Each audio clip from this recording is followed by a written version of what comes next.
Kita ulas lebih lengkap soal program diskon ala Prabowo ini, seberapa efektif dapat mendorong aktivitas perekonomian di masyarakat.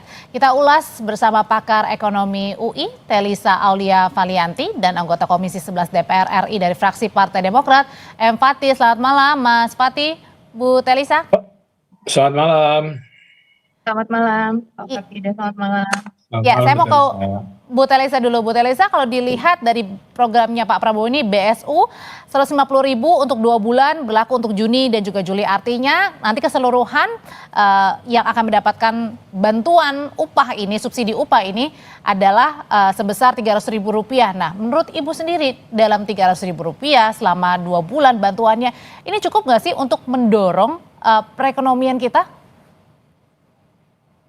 Ya, jadi kalau kita lihat cukup atau tidak cukup dalam konteks ini kan jadi lebih baik ada daripada tidak ada sama sekali ya. Memang kalau kita lihat secara nominal angka 150.000 ini tentu relatif kecil seperti itu ya. Namun karena ini memang kondisi kita sedang membutuhkan sekali stimulus yang ada, menurut saya itu bertahap sebagai awalan akan sangat membantu seperti itu. Jadi kalau dihitung secara simulasi kepada pertumbuhan ekonomi, stimulus-stimulus yang sudah dikeluarkan oleh pemerintah, 6 paket ini ya, itu bisa maksimum berkontribusi pada pertumbuhan ekonomi sebesar 0,1%.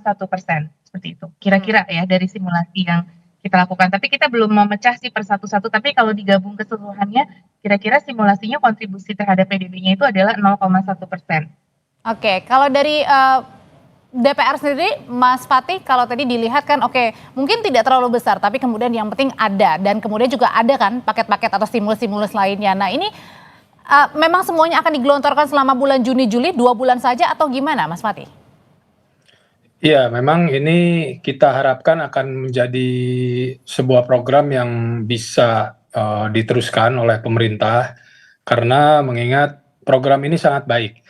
Jangan dilihat 300.000-nya per orang, tetapi penerima bantuan yang kurang lebih sekitar 17 juta orang ini akan memberikan dampak, diharapkan akan memberikan dampak ekonomi khususnya di level yang paling bawah.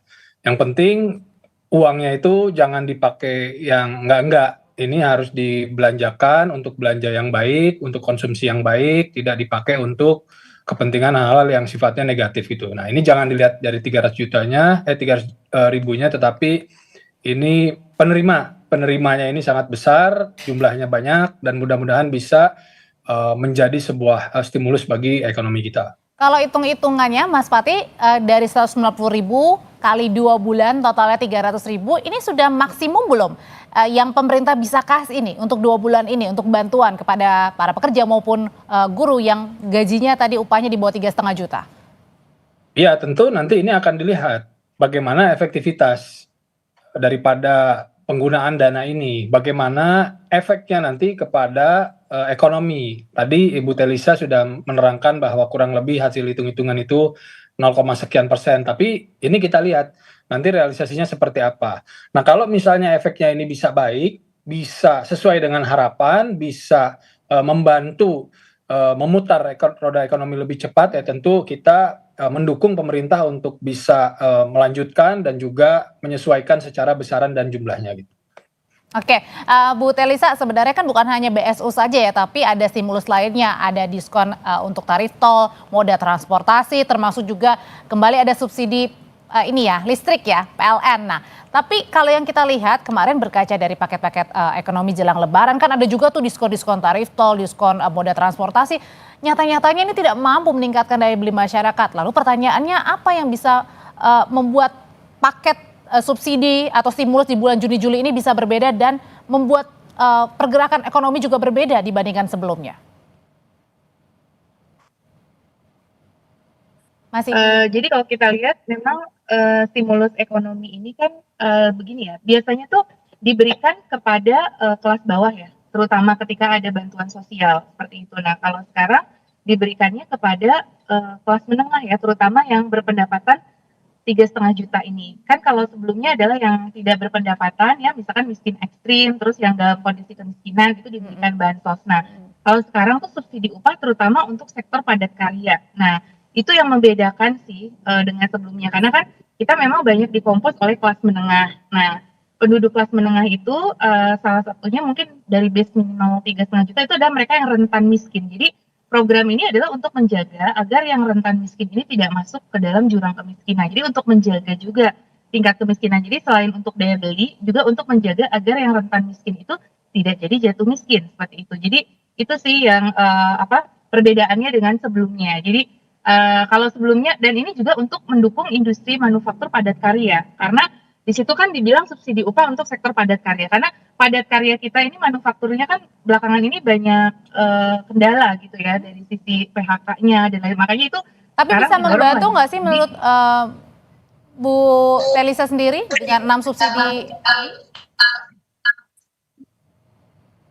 iya, tentunya itu akan membantu ya Mbak ya, karena kan sektor padat karya sendiri kan memang sedang kesulitan. Nah, ketika dibantu dengan subsidi upah ini, setidaknya bisa meringankan juga dari sisi perusahaan. Jadi tidak hanya dari sisi konsumennya, tetapi juga dari sisi perusahaannya seperti itu. Juga itu kan industri-industri manufaktur padat karya untuk membuat uh, um, daya beli dari manufaktur itu sendiri, dan juga bagaimana mereka bertahan di perusahaan gitu ya. Jadi untuk perusahaan sendiri tentu ini akan sangat membantu ya. Jadi program ini bisa membantu kedua belah pihak, dari sisi produsennya karena dia bisa menjaga agar si karyawan itu tetap berdaya beli. Di satu sisi untuk karyawannya sendiri tentu untuk menjaga daya beli mereka dan mempertahankan mereka juga untuk loyal dengan perusahaan ya. Karena mereka bisa ada tambahan ini. Jadi Oke. ini menurut saya bisa dari kedua belah pihak keuntungannya begitu. Tapi kalau Mas Pati ada yang mengatakan gini, oke, tadi stimulusnya nanti akan jalan di 2 bulan Juni dan juga Juli. Nah, tapi ada juga yang bilang begitu, kenapa tidak fokusnya kepada pembukaan lapangan kerja saja begitu. Jadi tidak hanya fokus kepada tadi subsidi, kemudian juga pemberian bantuan upah begitu kan, yang untuk menyokong roda perekonomian masyarakat menengah, juga mereka yang nyata-nyatanya sekarang banyak yang terkena PHK, susah mencari kerja, job fair juga ini banyak di mana-mana, tapi belum tahu nih menyerap berapa banyak para pencari kerja. Iya, ini kan program tambahan, Mbak. Artinya pemerintah sekarang ini sedang berupaya untuk menarik berbagai macam bentuk investasi sehingga bisa membuka lapangan kerja. Namun demikian, ini adalah program stimulus ini adalah program tambahan yang diharapkan untuk menjaga para kelas pekerja itu yang memang sekarang sudah memiliki pekerjaan, tadi diterangkan juga, sehingga mereka bisa memiliki kemampuan yang lebih baik, yang penting dananya ini dipergunakan untuk konsumsi hal-hal yang baik gitu. Ini jangan dipakai yang enggak gitu. Oke, Nah, jadi termasuk berarti nggak boleh dananya dipakai untuk libur gitu, karena kan bertepatan nih Juni Juli udah anak-anak udah mulai libur sekolah. kalau libur kan itu juga akan menggerakkan ekonomi, bagus. Aha. Yang negatif itu adalah yang memang tidak akan berkontribusi apapun kepada ekonomi, baik itu ekonomi daerah ataupun ekonomi nasional kan gitu. Jadi seperti judol dan lain-lain itu jangan dipakai seperti itu uangnya. Uangnya ini dipakai belanja di kampung, belanja di warung, belanja di desa gitu. Nah, ini akan menggerakkan ekonomi di bawah. Nah, tadi menjawab pertanyaan Mbak terkait dengan pembukaan lapangan kerja, ini terus-menerus dilakukan. Berbagai macam langkah ini sedang diupayakan oleh pemerintah dan kita mudah-mudahan akan bisa melihat hasilnya beberapa waktu ke depan. Bu Telisa, kalau diluncurkannya pada bulan Juni-Juli, kan memang dalam waktu dekat, kemudian juga menuju ke triwulan kedua juga ya, untuk menjaga kestabilan ekonomi kita. Nah, tapi kan di bulan Juni-Juli ini banyak juga yang anak-anak sudah mulai liburan. Tapi juga satu sisi mereka juga harus menghadapi untuk biaya pendidikan kan. Nah, ini gimana nih dengan stimulus yang ada? Masih di mute, Bu? Oh iya, maaf. Jadi ini memang menarik sekali Mbak. Kebijakan ini kebetulan momentumnya pas. Ada 2 momentum. Yang pertama adalah pengumuman PDB nanti triwulan 2. Itu kan PDB triwulan 2 itu April, Mei, Juni. Nah, terus kemudian, jadi ini untuk mencapai target PDB juga, karena kan PDB 1 kita kan agak low. Nah, oleh karena itu untuk mengejar di kuartal 2 kita kejar nih. Nah, salah satunya dengan stimulus-stimulus ini supaya pertumbuhan ekonomi kita bisa lebih dari 4,87, syukur-syukur bisa 5% seperti rata-rata yang selama ini kita capai. Nah, yang kedua, ini ada momen seasonal. Seasonalnya itu adalah bersamaan dengan anak sekolah. Jadi ini juga harapannya tadi seperti ya mendukung yang disampaikan oleh Pak Fatih ya, bahwa sebetulnya ini momentum ini buat belanja hal yang positif. Nah, belanja hal yang positif itu juga bisa mendukung anak-anak sekolah untuk biaya pendidikan. Karena kan kita tahu salah satu yang membebani masyarakat ini juga dari biaya pendidikan. Nah, biaya pendidikan ini harapannya bisa terbantu dengan, karena kan gini, kalau PNS kan ada gaji ke-13. Selama ini kadang-kadang ada kecemburuan atau keirian dari non-PNS, itu enak ya kalau PNS anak sekolah dijamin oleh adanya gaji ke-13. Nah, ini di private sector, yaitu ya salah satunya di industri manufaktur padat karya, itu untuk karyawan-karyawannya ini juga kita dukung dengan program ini gitu kan, berarti untuk biaya pendidikan juga. Jadi alokasinya memang tadi kan rumah tangga Apa juga harusnya pasti diperlebar punya nggak sih Bu rasional. Telisa? Kan tadi kan memang sudah dibilang bahwa di bawah 3,5 juta ya untuk guru, untuk para pekerja begitu. Nah, apakah harus dilebarkan lagi kategori yang bisa menerima bantuan nih, supaya tidak hanya di bawah 3,5 saja nih, karena kan masyarakat menengahnya juga banyak sekali di sini.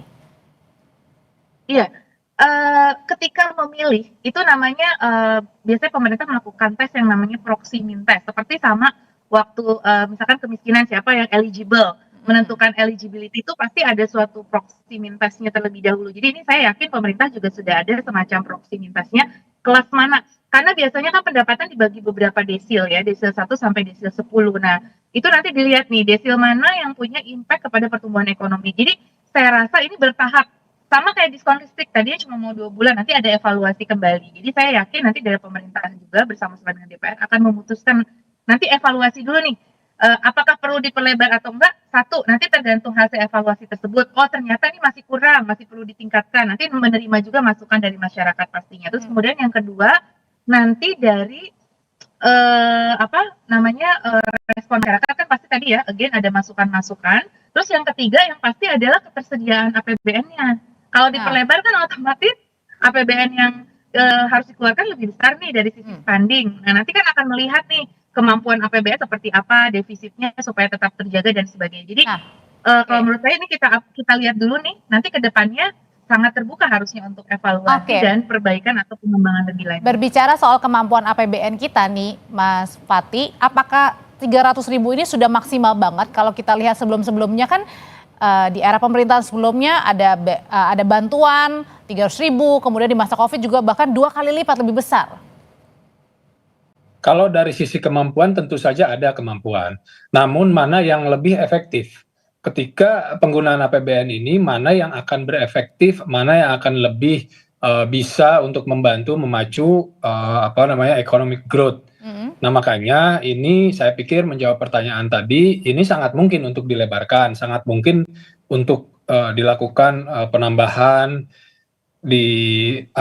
disertakan parameter-parameter lainnya. Namun di awal ini saya pikir kita harus apresiasi ikhtiar pemerintah di dalam rangka untuk menjaga kelas ekonomi tertentu sehingga tidak jatuh ke bawah. Ini adalah sebuah support, ini adalah sebuah hal yang sangat baik kita dukung, dan mudah-mudahan ke depannya bisa sesuai sasaran, bisa sesuai dengan apa yang direncanakan, dan mudah-mudahan efektif untuk bisa berkontribusi kepada pertumbuhan ekonomi. Oke, Mas Fatih, khusus untuk tadi BSU, kalau misalnya bantuan langsung tunai kan sudah ada data-datanya. Tapi kalau misalnya untuk subsidi upah nih bantuannya, gimana cara tahu bahwa oh ini loh orang yang tepat sasaran?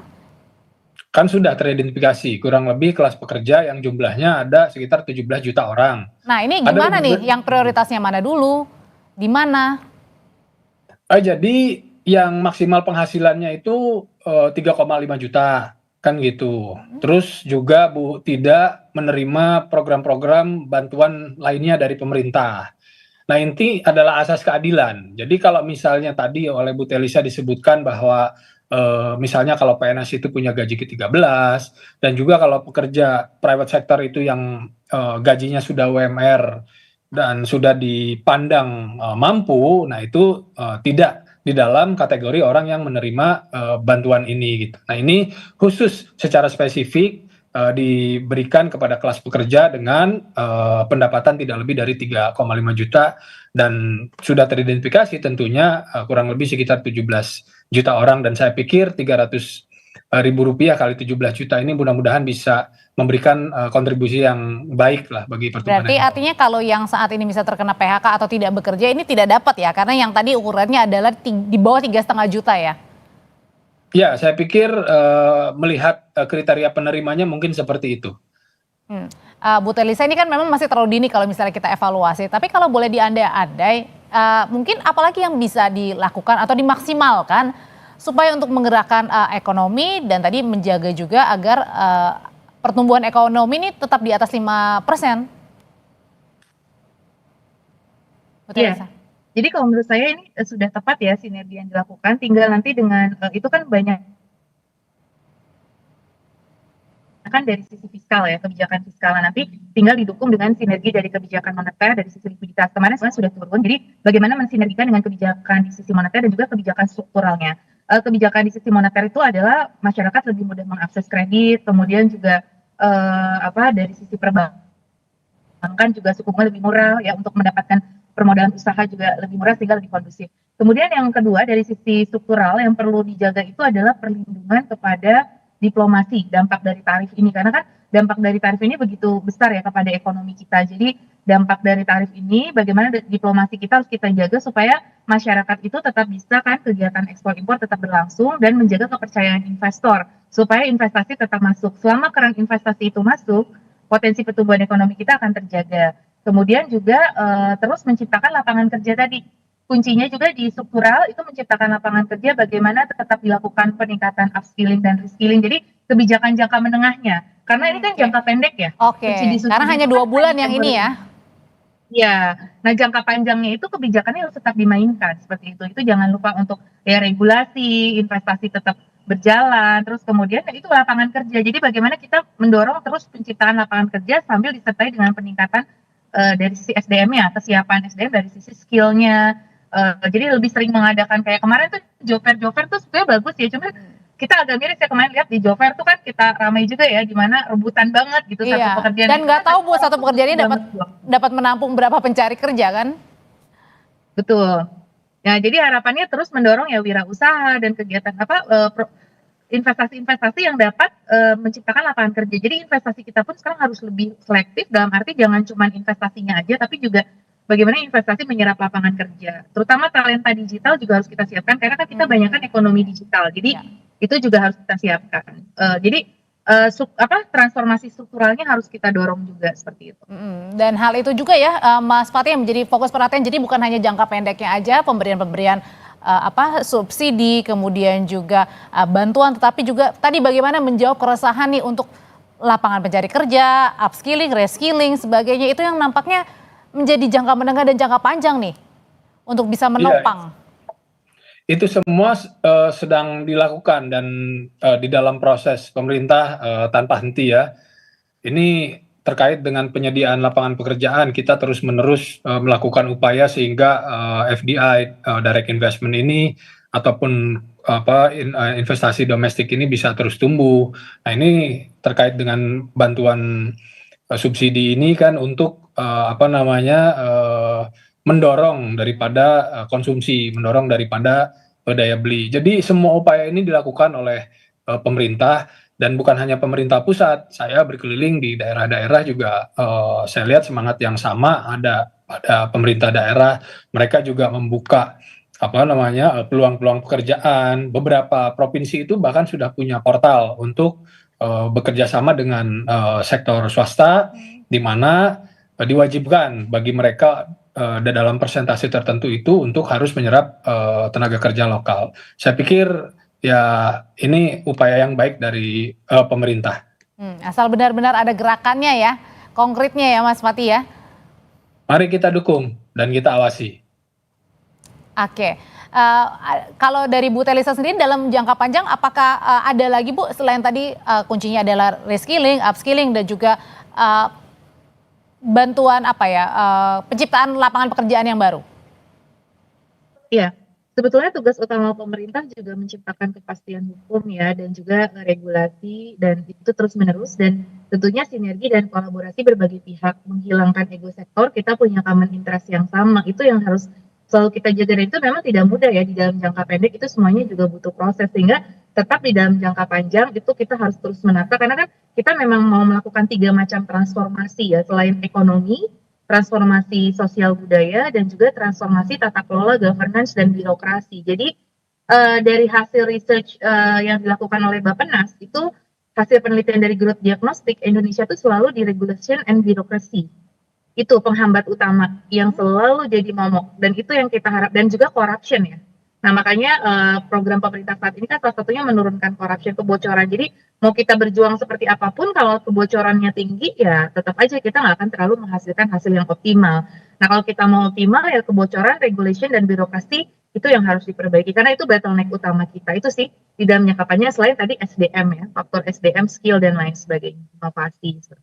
Oke, kalau dari DPR sendiri ada nggak sih juga kemudian hal-hal yang diungkapkan untuk segera pemerintah juga bisa lakukan karena kan tadi menunggu Juni Juli di bawah 3,5 juta rupiah tapi kan jangan dilupakan juga Mas Fatih ketika ada kaum kelas ekonomi menengah yang di atas 3,5 juta tapi yang mereka juga sedang berjuang nih susahnya mencari kerja kemudian juga mungkin terkena PHK yang mereka itu tidak punya pilihan, singkat aja. Iya tentu kita bersama-sama dengan pemerintah terus-menerus bisa memberikan dukungan sehingga yang kemarin itu kita sempat lihat adanya penurunan daripada realisasi achievement dari pertumbuhan ekonomi ini ke depannya bisa terkejar gitu dari berbagai macam upaya mau dari moneter ataupun dukungan fiskal sehingga nanti efeknya itu bisa terasa bagi masyarakat. Ini terus-menerus kita lakukan. Jangan ragukan komitmen pemerintah. Cuma yang penting itu tadi bagaimana supaya bantuan subsidi ini tepat sasaran dipergunakannya itu harus benar gitu. Belikan konsumsi yang positif itu. Mas Fatih, terima kasih untuk ulasannya. Bu Telisa juga terima kasih untuk pandangannya berbagi di Sapa Indonesia malam.